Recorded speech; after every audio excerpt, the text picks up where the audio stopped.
In this video, we explore one of the most transformative spiritual truths, the mirror principle.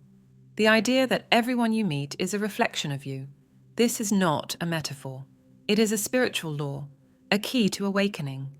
And once truly understood, it can dissolve conflict, deepen compassion, and bring profound peace into your life.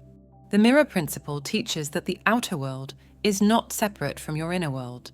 The people you attract, the situations you encounter, even the challenges you face, they are all mirrors, reflecting aspects of your consciousness back to you. Some mirrors reveal the light you've forgotten, others reveal the wounds you've hidden, but all are here to guide you back to wholeness. This principle is found across the ancient traditions. In the Hermetic teachings of Egypt, it is said, as within, so without. In the Vedic scriptures, reality is described as Maya, an illusion that reflects the mind.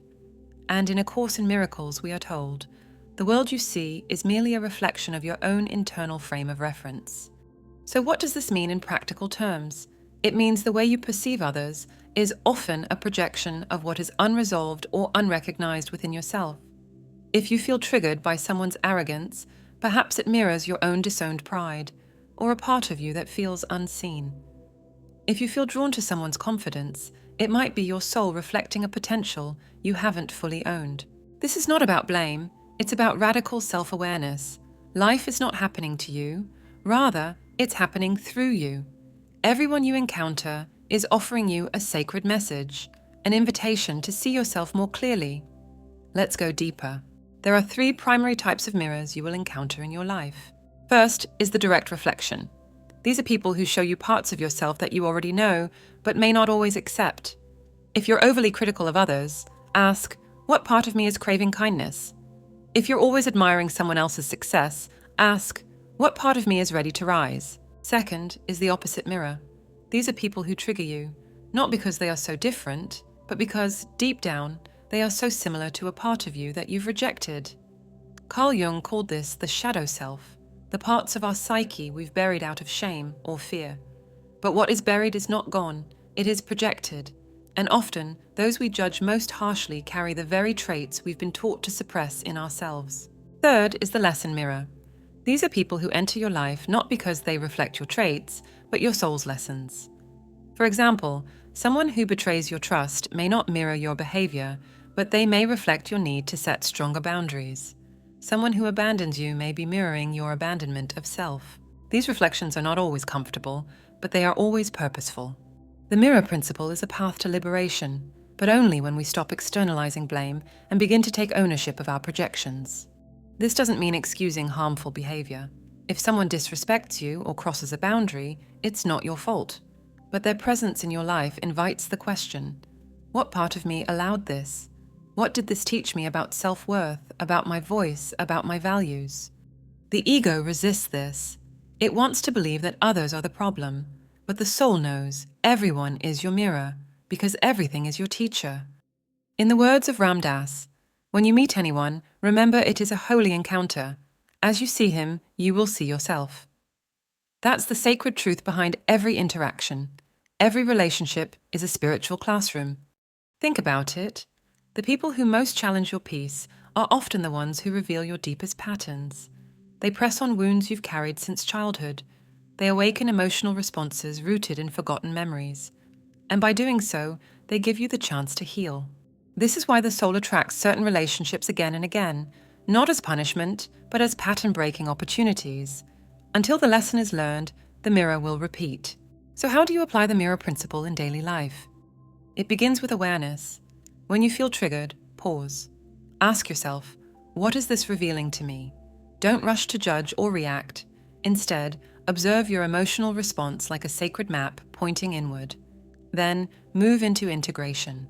If someone mirrors a trait you dislike, ask, where does this live in me? Not all mirrors are direct, but they're always symbolic. For example, if someone is needy and you feel repelled, is it because you were once needy and were rejected for it? If someone is selfish, is it because you were taught to self-abandon for approval? This process isn't about shame, it's about bringing the unconscious into consciousness, where healing can occur. And finally, practice compassion. Once you realize that others are playing roles in your awakening, it becomes easier to soften your heart.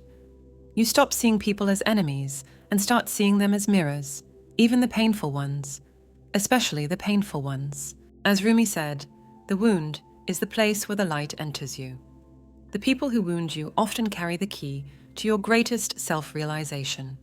And through forgiveness, not just of them, but of yourself, you free your energy to rise. Let's talk about romantic relationships, because they are perhaps the most intense mirrors of all.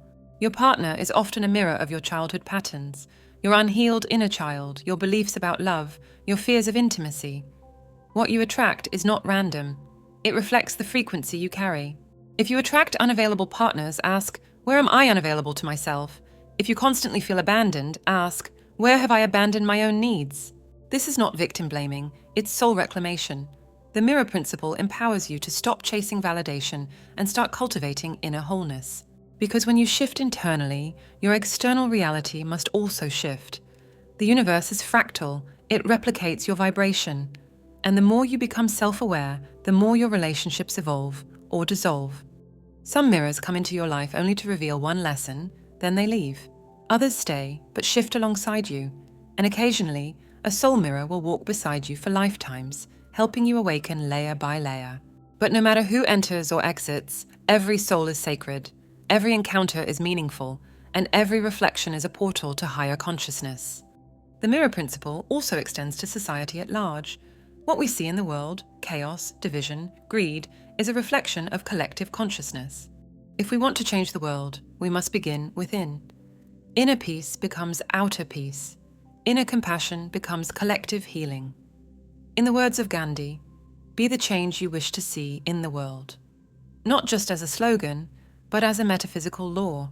This is how true spiritual maturity develops, by realizing that blaming the world is a distraction. The real revolution is within.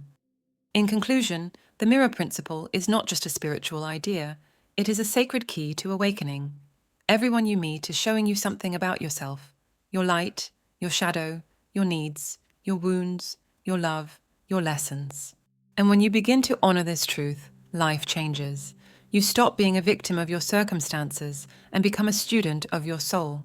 You meet conflict with curiosity. You meet pain with wisdom. You meet life, and everyone in it, as a mirror for your own becoming. The mystics knew this, the ancients taught it, and now it is your turn to live it.